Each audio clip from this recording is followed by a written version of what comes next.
한 주간 평안하셨습니까? 참 날씨가 많이 따뜻해진 것 같습니다. 그래도 건강에 유의하시고 제가 기도하고 시작하겠습니다. 고마우신 아버지 하나님, 은혜를 감사합니다. 오늘도 하나님 앞에 나오게 허락하시고 하나님의 말씀을 귀를 들어 듣게 허락하심을 감사드립니다. 아버지 하나님, 들은 말씀이 우리의 심령에 새겨지는 귀한 역사가 있도록 인도하여 주시옵소서. 오늘 특별히 십계명의 말씀을 볼 텐데 아버지 하나님, 하나님께서 명령하신 그 명령을 우리의 마음판에 새기며 오직 하나님께 영광 돌리는 우리 모두가 될 수 있도록 인도하시고 함께하여 주시옵소서. 예수님의 이름으로 기도드리옵나이다. 아멘. 오늘은요 십계명에 대한 얘기를 좀 해보려고 합니다. 5장 6절에서 21절까지 십계명이 있는데 우리 이제 출애굽할 때도 십계명을 좀 얘기한 적이 기억이 나는데 오늘도 이제 조금 잊을만 했잖아요. 시간이. 그래서 십계명을 다시 한번 이제 내용을 살펴봤으면 좋겠다 이런 생각이 들고, 또 이제 십계명을 이제 제 설명을 쭉 들으시면 아마 어떤 분들은 십계명에 저런 의미가 담겨져 있어 이런 생각도 하실 수 있겠다 이런 생각도 들고요. 또 하나는 뭐냐면 오늘 십계명의 해설을 들으시면서 비교해 보셨으면 좋겠어요. 현대 우리의 믿음 생활과 우리가 신앙생활하는 그 모습이 십계명에 비추어서 어떤가 한번 보시면 알겠지만 어느 하나도 십계명의 어느 하나도 이거는 손색이 없다, 현대에 적용해도 아무런 문제가 없다 이렇게 아마 느끼실 겁니다. 그런 관점으로 오늘 십계명 해설을 좀 한번 들으셨으면 좋겠다 이런 생각이 듭니다. 기본적으로는 출애굽기 20장에 등장하는 십계명과 신명기 5장에 등장하는 십계명의 그 차이점을 좀 살펴보고 싶어요. 근데 제가 살펴보니까 내용이 그렇게 달라지진 않아요. 내용은 똑같다고 보시는 게 맞습니다. 근데 하나 약간 조금 그러니까 십계명을 설명하는 방식에서 약간 차이가 있는데 그거는 이따가 좀 다룰 거고요. 그 다음에 이 십계명이 어떤 차이가 있을까라고 했을 때는 그 십계명이 어떤 문맥 속에 놓여져 있느냐, 그러니까 주변에 그 흐르는 이야기의 흐름 속에서 이 십계명이 어떤 방식으로 놓여져 있느냐, 요거의 차이는 좀 있을 수 있을 것 같습니다. 그래, 그거는 우리 지난주에도 한번 봤고요.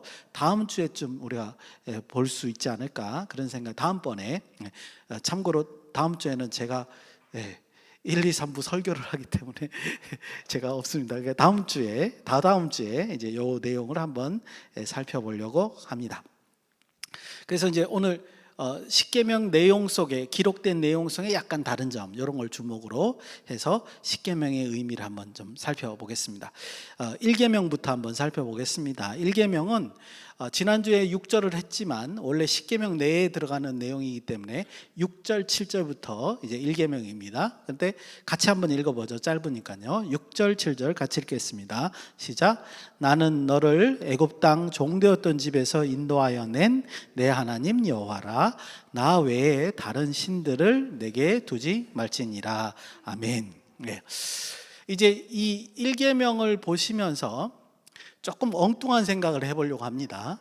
왜냐하면 그런 엉뚱한 생각으로 한번 질문을 해봐야 그 계명의 의미를 어떨 때는 파악하기 이제 쉬울 때가 있기 때문에 그렇죠. 뭐 어떤 엉뚱한 질문이냐? 첫 번째 엉뚱한 질문은 이런 겁니다. 뭐 그렇게 길지 1계명이? 그렇죠? 1계명은 결국은 뭐예요? 여호와 나를 믿어라잖아요. 그러면 그냥 쉽게 여호와를 믿어라 끝 이러면 될 텐데 지금 너무 설명이 길어요. 그런 관점에서 보면 뭐예요? 나는 너를 애굽 땅에서 종되었던 집에서 인도하여 낸 내 여호와다. 그리고 나 외에는 다른 신을 너희들 앞에 두지 말아라. 이렇게 굉장히 많은 설명이 들어가 있는 것을 우리가 볼 수 있습니다. 제가 볼 때는 이 장면이 뭐를 보이냐면요, 하나님이 자기소개하시는 듯한 느낌이 들어요. 그 명령을 하시는데 자기소개, 나는 어떠한 하나님이야 라고 소개하시고 난 다음에 그래서 이런 거를 해 이렇게 하는 걸로 지금 제 귀에는 들린다는 거죠. 왜 이렇게 하실까? 제가 생각하는 특별한 의도가 있지 않나 그런 생각이 듭니다. 제가 볼 때는요, 이 세상에서 오직 유일하신 참신이 자기라는 것을 스스로 증명하시는 장면으로 보입니다. 우리 6절을 해석할 때 지난주에도 그랬어요. 애굽이라는 나라에서 한 백성을 구원해 내다가 자기 백성을 삼는다라고 하는 것은 역사상에 들어본 적도 없다. 그래서 이 사건 자체가 어떤 의미냐면 오직 세상에서 유일하신 참신은 여호와 하나님이라는 것을 가리킨다. 이 앞에서도 이제 신명기 4장에서 두 번이나 이런 얘기를 하신다는 걸 제가 말씀을 드렸지 않습니까? 마찬가지로 지금 하나님이요 십계명을 말씀하시기 전에 뭐라 그러냐면 내가 참신이야, 나만 참신이야, 이 얘기를 하시는 거예요. 이렇게 설명을 해주시는 거예요.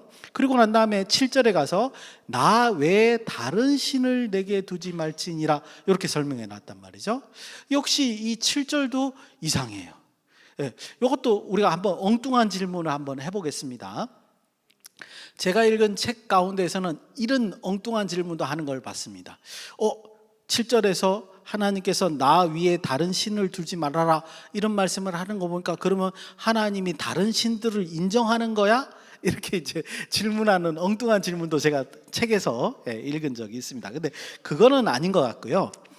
지금 만약에 하나님이 한 분이시라면, 제가 생각하는 엉뚱한 질문입니다. 하나님이 한 분이시라면 인간이 모두 이제 신을 경배한다고 했을 때, 왜냐하면 우리 속에는 뭐가 있냐면 이제 영원한 것에 대한 갈급이 있어요. 기본적으로 하나님의 형상 속에 두었다고 전도서에 기록이 되어 있더라고요. 그래서 하나님 형상 속에 우리는 기본적으로 영원한 것을 갈급하는 그런 심령이 있는데, 그 심령 때문에 이제 그 신을 섬기려고 한다는 거예요. 그랬을 때 세상에 신은 한 분밖에 없으시니까 어떤 형태로든 신을 섬기는 것보다 사실은 하나님을 섬기는 거 아니냐 이거예요. 그렇잖아요. 다른 신은 원래 없으니까. 그랬는데 굳이 나 외에 다른 신을 내게 두지 말지라 이렇게까지 굳이 하셨냐 이거예요. 목적이 뭐냐 말이에요. 이런 이제 설명을 하신 게 그냥 간단하게 나만 믿어 이러면 될 텐데 그렇게 안 하시고 설명을 두셨다는 겁니다. 그래서 제가 해석을 해보니까 6절 7절을 우리 읽은 6절 7절을 연결해서 생각해 보면 이런 뜻이 되는 거예요.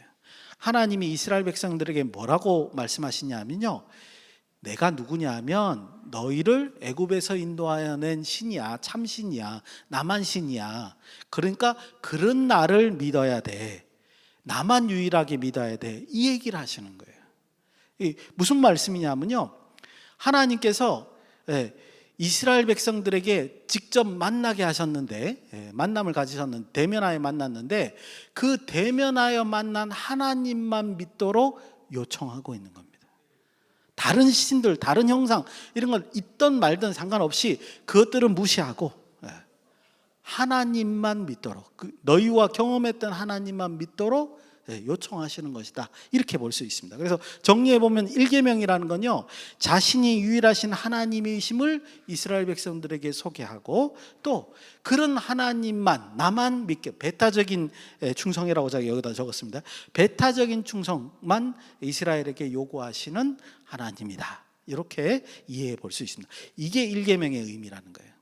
1계명이 뭐라고요? 하나님께서 이스라엘에게 나만 믿어라, 나만 참신이다, 이렇게 말씀하시는 겁니다. 제가 아까 서두에 뭐라고 요청드렸죠? 여러분들 현대의 우리 믿음 생활의 관점에서 이 1계명을 보자는 거예요. 똑같습니다. 하나님은 우리에게 뭐예요? 나만 믿어라 라고 하나님이 말씀하시는 거예요. 나만 참이다, 이렇게 말씀하시는 거라, 이런 말씀입니다. 두 번째 계명입니다. 8절에서 10절까지가 2계명인데요 우린 대표적으로 8절만 같이 한번 읽어보겠습니다. 시작. 너는 자기를 위하여 새긴 우상을 만들지 말고 위로 하늘에 있는 것이나 아래로 땅에 있는 것이나 땅 및 물속에 있는 것에 어떤 형상도 만들지 말며, 그리고 뭐 이제 더 설명이 붙어 있지만 우리가 대표적으로 읽었습니다. 한마디로 표현하면 뭐라고 표현한 거죠? 어떤 형상도 만들지 말아라, 이런 내용으로 우리가 2계명을 이해해 볼 수 있습니다. 그런데 여러분들 역시 엉뚱한 생각을 좀 한번 해볼 수 있지 않습니까? 왜 형상을 만들지 말라고 하셨을까? 그렇죠? 그 이유, 왜 실제적으로요, 고대 근동에 있는, 혹은 여러분들 그 웬만한 종교들을 보면 다 뭐를 만들죠? 형상을 만들어요. 예, 특히 고대 근동의 종교들은 형상이 있어요. 근데 고고학자들이 깜짝 놀라는 장면이 있답니다. 그게 뭐냐면 실제적으로 유물을 발견해 봤는데 여호와를 믿는 신 있잖아요. 예, 이스라엘의 유적들을 보면 형상이 없대요. 여호와라고 하는 형상이 없대요. 예, 우리는 뭐 당연한 거지 그렇게 생각하지만 고고학자들 입장에서 보면은 이거는 굉장히 신기한 거예요. 보통은 이제 종교가 있으면 형상이 있거든요. 우상들은 많이 나오는데 여호와라고 생긴 형상은 없더라는 거예요. 예, 왜 형상을 만들지 말라고 했을까? 한번 생각해 볼 필요가 있다는 겁니다. 근데 가만히 우리가 이제 앞에 들었던 얘기들을 종합을 해보면요, 아주 특징적인 사건들이 있습니다. 출애굽기 20장의 내용을 보면 하나님이 이스라엘과 만나셨어요. 그죠? 그 다음에 불 가운데 음성을 들려주셨어요. 그런데 뭐는 안 하셨어요? 자기의 모습은 보여주지 않으셨어요. 그러니까 형상을 만들지 말라는 것은 상당히 처음부터 의도적이었다는 사실을 우리는 깨닫게 됩니다. 그러니까 그게 출애굽기 19장이고 20장에서 똑같이 10계명을 말씀하시는데 10계명 중에 2계명에 뭐라고 돼 있어요? 어떤 형상도 만들지 말라라고 명령을 하고 계시는 것을 볼 수 있습니다. 그러니까 이거는 다분히 하나님께서 이스라엘 백성들에게 형상의 형태로 남겨두는 것을 원치 않으신 거예요. 그럼 우리는 이제 당연히 이게 무슨 의미인가를 깨달아야 되죠. 왜 하나님은 만나기는 하시는데 형상으로 우리하고 그 형상을 만들게는 못하셨을까? 이걸 한번 이제 생각해 볼 필요가 있습니다. 두 가지 이유를 한번 생각해 본다면, 첫째는 뭐냐면 피조 세계에서 어떤 형상도 창조주를 온전히 대변할 형상은 없다는 것을 가르쳐 주시는 것이 아닌가 생각이 됩니다. 무슨 말이냐면, 여러분 역사적으로 이게 증명이 되어 있습니다. 인간이 어떤 형상을 세우는 순간부터 하나님을 오해하기 시작한다는 거예요. 이게 중요한 사실이에요. 우리 교회에 만약에 이 앞에 십자가를 둔다. 우리 십자가가 무슨 의미인가 잘 알죠, 그죠? 예, 그러니까 십자가는 예수 그리스도의 그 보혈의 십자가를 의미한다는 걸 잘 압니다. 우리는 이제 우리 신앙의 1세대들은 그걸 잘 알아요. 그런데 문제는 뭐냐면 우리 십자가를 이 앞에다가 딱 두는 순간 그 다음부터 우리 때는 괜찮은데 시대가 지나면서 어떻게 되죠? 십자가가 점점 커집니다. 그렇죠? 그 다음에 십자가가 막 아름다워져요. 그렇죠? 그리고 나중에 돼서는 교회끼리 서로 비교해. 우리 십자가가 제일 커. 이렇게 된다는 거예요. 우리 십자가가 더 영빨이 좋아. 뭐 이렇게 된다는 거예요. 하나님이 이걸 원치 않으시는 거예요. 인간의 실제로 형상이라고 하는 것은 우리가 그 성경에서 말하는 형상을 만든다는 건 전부 다 우상이라고 생각을 하는데, 그 이유는 뭐냐면 근본적으로 형상을 만들려고 하는 것이 인간의 욕심, 정욕이 개입되어 있다는 걸 알기 때문에 그래요. 발원지가 정욕에 의한 것이기 때문에 하나님이 뭐예요? 형상을 보여주시지도 않고 만들지 말라고 얘기했다는 겁니다.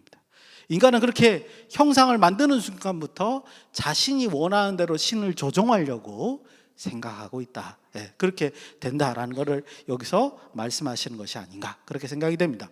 두 번째, 왜 형상을 만들지 못하게 하셨을까? 하나님은 이스라엘에게 아까 말씀 배타적인 충성을 요구하시기 때문에 그렇다고 생각합니다. 배타적인 충성이라는 건 오직 여호와 하나님만 만나게 충성하게끔 그렇게 요구하시기 때문에 그렇다는 거죠. 여러분들 또 아까 얘기를 한번 쭉 데려가 보시기 바랍니다. 이제 이스라엘과 하나님의 만남은 아주 독특하다는 거예요. 무슨 말씀이냐면 하나님이 이스라엘과 언약을 하기 전에 대면하여서 만나셨어요. 하나님의 음성을 듣고 살아있는 사람은 없는데 유일하게 이스라엘만 그랬다는 거죠. 하나님과 대면하여 만났는데도 살아있는 그런 유일한 민족이란 말이에요. 그런데 하나님께서 어떤 방식으로 만났냐? 독특하게도 음성으로 들려주시긴 하셨지만 말씀하시고 응답받고 또 말씀하시고 이렇게 하시긴 하셨지만 뭐는 안 하셨어요? 형상을 보여주지 않은 방식으로 하나님과 만났다는 겁니다. 그리고 하나님은 하나님이 자기를 뭐라고 표현했냐면 나는 질투의 하나님이다 이렇게 표현했습니다. 질투의 하나님은 제가 해석하기를 예전부터 몇 번 말씀드렸는데 뭐라는 거죠? 하나님이 너희를 구원하기 위해서 정말 열정적으로 역사하시는 하나님이다. 그런 개념으로 질투의 하나님이다 이렇게 말씀하셔서 뭐요? 이스라엘이 인격적으로 만나고, 지난주의 말씀입니다. 인격적으로 반응하기를 원하셨다. 이런 독특한 만남을 하나님은 이스라엘과 하셨다는 거예요. 여러분, 그럴 때 왜 형상은 만들게 하지 않으셨을까? 여러분, 여기에는 비밀이 뭐냐면 이거예요. 오직 이스라엘은 뭐예요? 부모 세대로부터 전달해오는 그 기적적인 사건과, 그리고 그 기적적인 사건과 함께 존재하시는 살아계시는 하나님, 그 음성을 들으면서 이해하는 그 하나님만을 믿게 하시기 위해서 그랬다는 거죠. 어떤 형상으로 대변되는 하나님이 아니라 부모로부터 간증하고 가르치는 그 하나님만 믿게 하기 위해서 하나님은 어떻게 해요? 이런 방식으로 형상을 만들지 말라고 말씀하신 것이 아닌가, 그렇게 보여집니다. 여러분, 그래서요, 믿음이라는 건요, 부모 세대의 간증과 그 믿음이 다음 세대에 전달되는 거예요. 여러분, 어떻습니까? 우리 세대하고 동일하지 않습니까? 이스라엘도 똑같이 그랬다. 그래서 눈으로 보는 것을 하나님이 허락지 않으신 거예요. 그냥 어쩌면 형상은 쉽잖아요. 저게 하나님이야, 그럼 끝나는 거거든요. 근데 하나님은 그런 방식으로 믿음이 전달되는 걸 원치 않으시고, 뭐야? 옛날에 출애굽도 있었어. 이런 홍해를 요단강을 건너는 기적도 있었어. 이스라엘 땅에서 이런 전쟁이 있었어. 다 이겼어. 왕볼로 전쟁했었어. 이런 얘기를 들려주면서 살아계시고 역사하시는 하나님을 다음 세대에게 전달하도록, 그런 믿음이 전해지도록 하나님이 허락하신 것이 아닌가, 이렇게 해석이 됩니다. 이게 여러분 두 번째 개념이에요. 형상을 만들지 말라는 개념이 이런 개념이다, 이렇게 설명드릴 수 있습니다. 세 번째 계명입니다. 11절 한 절에 이제 소개되고 있죠. 요거는 여기서부터 간단하기 때문에 제가 이제 말씀으로 하겠습니다. 여호와의 이름을 망령되이 일컬지 말라라는 이제 개념입니다. 이제 여기에 대해서 이제 다 이해를 하시기 때문에 어려운 표현들이 아니기 때문에 이제 저는 그 뒷이야기를 조금 하려고 합니다. 실제적으로 이 3계명 때문에요, 이스라엘 백성들은요, 여호와의 이름을 부르지 않았습니다. 그리고 어떻게 했냐면 이렇게 문자로 4글자를 적어서 놓고 요게 나올 때마다 어떻게 읽었냐면 아도나이, 주님이라고 읽었습니다. 그러니까 이걸 발음을 하지 않고, 분명히 하나님은 모세에게 이 여호와의 이름을 가르쳐 줬을 텐데 이 3계명 때문에 이스라엘이 두려워서 하나님의 이름을 부르지 않았어요. 그리고 기록도 안 해놨어요. 그래서 사실은 우리가 이제 지금 현재는 여호와라고 부르지만 이 여호와라는 발음이 진짜인지 아닌지 우리 학자들이 생각할 때는 대부분 이거 틀렸다고 생각을 하고 있습니다. 또 장신대 쪽에 저쪽에서는 이제 야훼라고 부르죠. 야훼, 여호와, 이게 하나님의 이름이 맞는지 안 맞는지 아무도 모릅니다. 왜냐하면 이게 전달이 되지 않아요. 그리고 아주 특이한 것은요, 이스라엘의 그 성경 사본들 있잖아요. 사본들 보면 히브리어도 고대 히브리어가 있고, 그 다음에 이제 조금 더 시간이 흐른 후에 히브리어가 있는데, 조금 더 이제 정형화된 히브리어들이 있는데, 이 4글자만큼은 옛날 그 고대 히브리어로 적어놨습니다. 눈에 보여요. 사본을 딱 보면 여호와의 이름은 딱딱 보여요. 아예 글자 형태가 다르니까. 그렇게 해놨습니다. 그리고 부르지도 않고 주님 이렇게 불렀다는 거죠. 그래서 우리가 몰라요. 이걸 어떻게 부르는지 사실은 모릅니다. 근데 여기서 말하는 여호와의 이름을 망령되이 일컬지 마라, 당연히 그러면 안 되죠. 하나님의 명예를 훼손시키지 말라, 이렇게도 쉽게 이해가 되는 말입니다. 그런데 이 계명의 기본적인 취지가 뭐냐 하면요, 이 뜻이에요. 하나님의 이름을 아는 특별한 민족이 있다는 개념이에요. 이때 하나님의 이름을 아는 특별한 민족은 그냥 이름만 들어서 아는 게 아니라 경험을 통해서 아는 민족이라는 거죠. 여러분, 이게 기본적이에요. 그들은 하나님을 인격적으로 만났고 동행을 했으며 기적을 경험하며 하나님의 일들을 감당하는 민족이라는 겁니다. 그래서 그들은 당연히 그들이 하나님을 대표하기 때문에 하나님의 이름을 망령되게 만들면 안 되는 거죠. 그런 개념이라는 거예요. 우리 잘 기억을 하셔야 돼요. 자, 그렇다면 우리도 마찬가지죠. 우리가 신앙생활할 때 뭐예요? 여러분들이 하나님의 이름을 아셔야 됩니다. 여기서 이름을 안다는 거, 여호와 이 이름을 아는 게 아니라 뭐예요? 하나님의 뜻이 뭐며 하나님의 그 목적이, 우리를 향한 목적이 무엇인가를 알고 우리가 하나님을 경험을 했고 하나님의 그 경험을 세상에 드러낼 수 있어야 된다는 거예요. 그래야지 우리가 하나님 백성이 되는 거고, 그래야지 하나님의 이름을 망령되이 일컬지 않는 것이 되는 건다는 거죠. 그렇죠? 예, 이렇게 연결이 됩니다. 네 번째 계명입니다. 12절에서 15절에 이제 등장하는 안식일의 개념입니다. 아마 제가 특별히 설명을 드리지 않아도 안식일의 계명은 다 이제 아실 거고, 그리고 이제 안식일이 현대에 와서는 주일의 개념으로 예수님이 성탄신과 함께 예수님의 부활을 기념하기 때문에 이렇게 주일의 개념으로 옮겨왔다는 걸 아마 대강 잘 아실 거라 생각이 됩니다.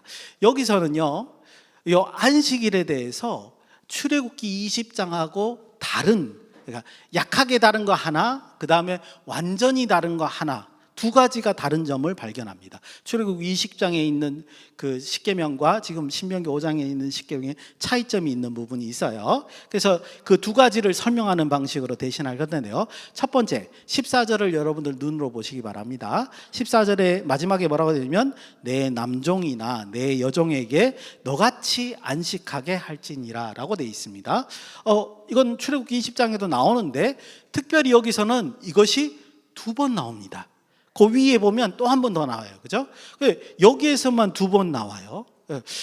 분명히 이것은 강조하는 의미인데, 강조하는 것이 뭔가, 이제 지금 이스라엘 백성들이 안식할 때는요, 모두 다 쉬는 거예요. 동물도 쉬는 거예요. 종도 쉬는 거예요. 주인만 쉬는 게 아니라 모든 일들을 스탑하는 게 이제 안식이다, 이런 개념이죠. 그러면 그 안식, 모든 사람들이 쉬는 건 어떤 의미냐 하면요, 이런 의미죠. 모든 피조 세계에 모든 피조물이 동일하게 안식한다라는 개념을 가지고 있습니다. 왜 안식해야 되느냐? 그 이유는 뭐냐면 우리 출애굽기 20장에도 잘 나와 있듯이 뭐냐면 창조 때 하나님께서 6일을 창조하시고 7일 때에 쉬었기 때문입니다. 그래서 여러분들 잘 기억하십시오. 쉬는 것만이 능사가 아니에요. 쉬면서 뭘 해야 되냐? 창조주를 기억하는 겁니다. 안식하는 이유는 안식과 동시에 하나님이 그 모든 질서를 만드시고 쉬셨듯이 그 창조주를 기념하면서 기억하는 그 시간, 이것이 안식일의 기본 개념이라는 거죠. 마찬가지로요, 우리도 주일날 일을 쉬고 이렇게 교회에 나오지 않습니까? 그러면 교회에 나와서 뭐 하셔야 되느냐? 당연히 하나님 앞에 예배를 하면서 하나님을 기억하는 겁니다. 하나님의 이 질서를 하나님께서 만드셨다라고 기념하는 겁니다. 그게 안식일의 기본적인 개념이다, 이렇게 말씀드릴 수 있습니다.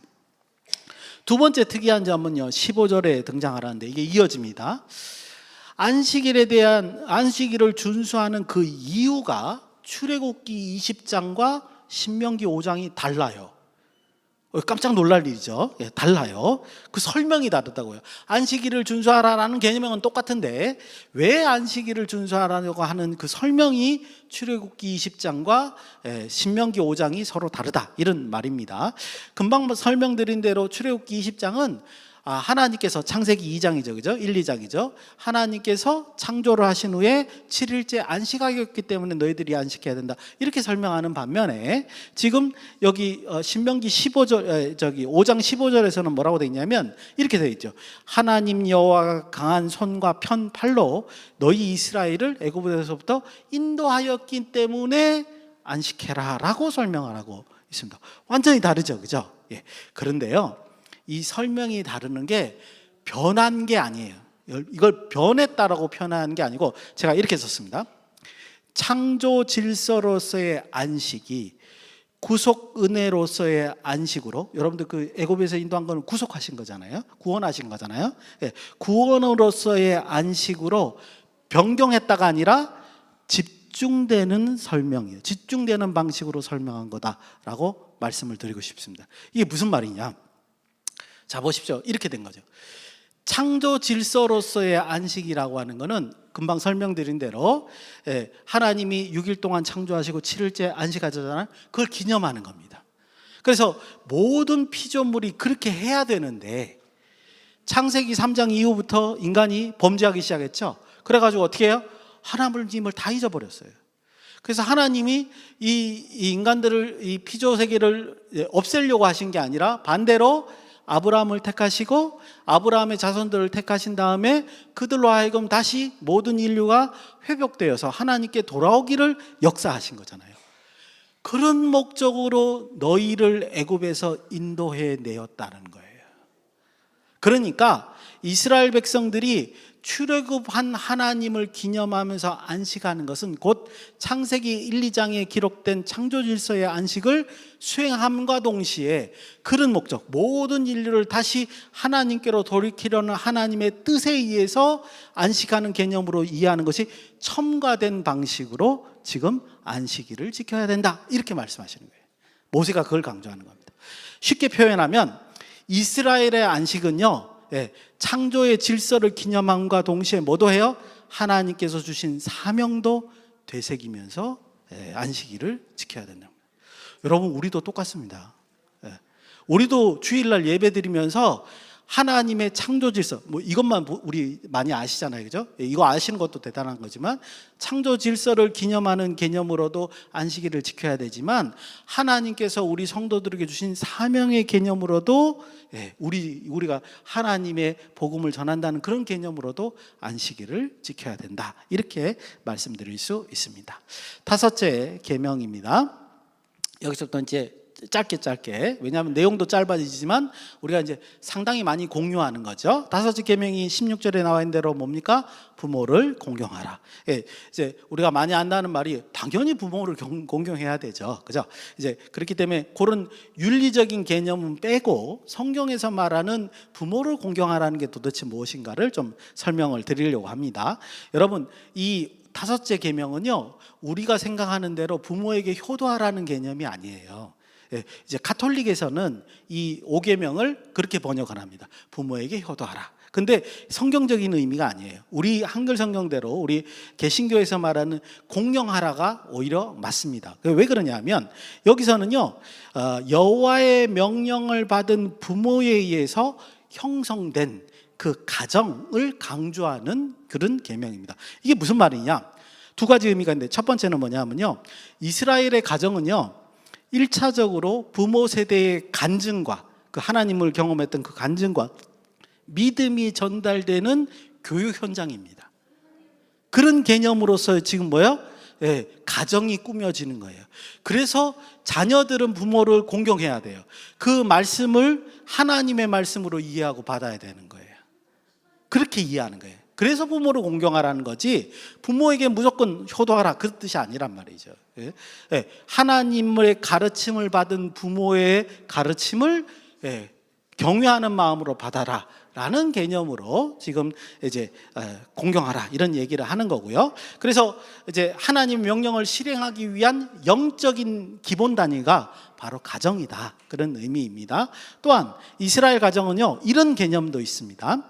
하나님이 선물로 주신 약속의 땅을 유지하는 경제적인 기본 단위로서의 가정을 강조합니다.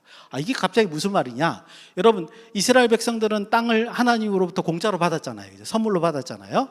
그 다음에 이 사람들이 받은 거 그냥 거기서 잘 먹고 잘 살아, 그 얘기가 아니고요. 이스라엘 백성들이 땅을 받고 난 다음에 그 다음에 뭐요? 거기서 풍요롭게 사는 거예요. 안전하게 사는 거예요. 그 목적이 뭐냐 하면 그들만 풍요하고 안전하게 사는 게 목적이 아니라 뭐야? 그거를 열방 나라에게 보여주는 거예요. 하나님과 함께 동행하면 이런 삶을 사는 거구나. 그래서 우리도 하나님과 함께 동행해야 되겠구나. 이걸 보여주는 거예요. 이거의 가장 기본 단위가 뭐예요? 가정이라는 거예요. 그런 기본적인 경제적 단위, 사회적 단위로서의 가정을 강조하기 때문에 그 가정은 하나님의 말씀에 묶여서 뭐예요? 공경하는 마음으로 하나님을 말씀을 받는 그런 가정이 되어야 된다. 이렇게 설명하고 있다. 이런 말이십니다. 여러분들, 그래서 5계명은 그런 개념으로 이해를 하셔야 됩니다. 여섯 번째 개념입니다. 17절이죠. 살인하지 말아라. 뭐 이것도 당연히 그죠? 제가 윤리적인 면은 더 이상 설명드릴 이유가 없습니다. 그런데 역시 신학적인 얘기만 하면 많이 아는 개념이신데, 인간은 하나님이 자신의 형상으로 창조하셨잖아요. 그렇기 때문에 하나님의 형상으로 창조된 인간을 함부로 할 수 없죠. 그런 의미에서 살인하지 말라는 거예요. 하나님의 명령이 없는 한 그 하나님의 형상을 가진 자를 절대로 생명을 해할 수 없습니다. 함부로 대할 수도 없는 거예요. 율법에 의하면. 그래서 종이라고 해서 이렇게 함부로 대하면 안 되고, 이웃을 자기보다 돈이나 권력이 없다고 해서 함부로 대하면 안 됩니다. 그게 바로 기본적인 개념이고요. 당연히 이제 성경에서는 생명 자체가, 동물도 마찬가지로 생명 자체가 하나님께 속한 영역이라는 걸 분명히 보여주고 있습니다. 이것이 여섯째 계명, 살인하지 말아라, 이런 의미이죠. 일곱째 계명 18절에 간음하지 말아라. 역시 간음이 좋다고 생각하는 사람은 아무도 없습니다. 그렇죠? 그런데 역시 신학적인 면을 좀 말씀을 드리면, 생각보다 성경에서는 간음에 대해서 아주 강력하게 경고하고 있는 것을 볼 수 있습니다. 성경에서는 간음이 어떤 개념이냐면요, 부정한 겁니다. 제의적, 제사적으로 부정한 개념으로 이해를 합니다. 이스라엘 백성은 제의적으로 부정하면 안 돼요. 그래서 성경에서는 간음한 남녀 둘 다 돌로 쳐서 죽이게 돼 있습니다. 성경에서 돌로 쳐서 죽인다는 말은 뭐냐면, 깨끗한 가운데에 부정함이 있으면 그 부정함을 도려서 내는 거죠. 이런 개념이 돌로 쳐서 죽이는 겁니다. 그래서 여기 말한 대로 간음한 자는 악을 행한 자이고, 그 악으로부터 이제 그 하나님의 공동체에서 그 악을 제거하는 방식으로 표현이 돼 있다는 거죠. 그러니까 간음은 굉장히 성경에서 금지하고 있는 것을 우리가 이해해 볼 수 있다는 겁니다. 그리고 잘 아시다시피 성경에서는 간음을 하나님을 배교하는 행위로 비유하고 있는 것도 알 수 있습니다. 그만큼 이제 악의 형태로 이해하고 있다. 우리 현대 사회보다 어쩌면 더 강력하게 경고하고 있다. 이렇게 말씀드릴 수 있습니다. 19절에서 21절은 이제 여덟째, 아홉째, 열 번째인데 지금 시간이 별로 없네요. 그래서 빨리 말씀드리면 탐심에 관련된 것으로 보여집니다. 여러분들, 도둑질은요, 남을 해하고 이득을 취하는 겁니다. 그렇죠? 그래서 그게 기본이 이제 욕심에 관련돼 있다고 보여지는 것이고요. 아홉째, 거짓 증거는요, 여기서 말하는 거짓말을 하지 말라가 아니라 법정에서 거짓 증거를 하지 말라, 이런 뜻인데, 역시 거짓 증거하면서 남을 해롭게 만드는 거죠. 그럴 때 분명히 자신이 이익이 있으니까 재판정에서 거짓말을 하겠죠. 그죠? 역시 그것도 하지 말아라, 이렇게 돼 있습니다. 마지막 열 번째, 총괄적으로 너의 이웃의 모든 소유를 탐내지 말아라, 이렇게 표현하고 있습니다. 여러분, 탐심이 굉장히 무서운 거는 뭐냐면, 마음에 하나님이 자리해야 될 자리가 있는데 그 자리를 대신해서 탐심이 차지하는 거예요.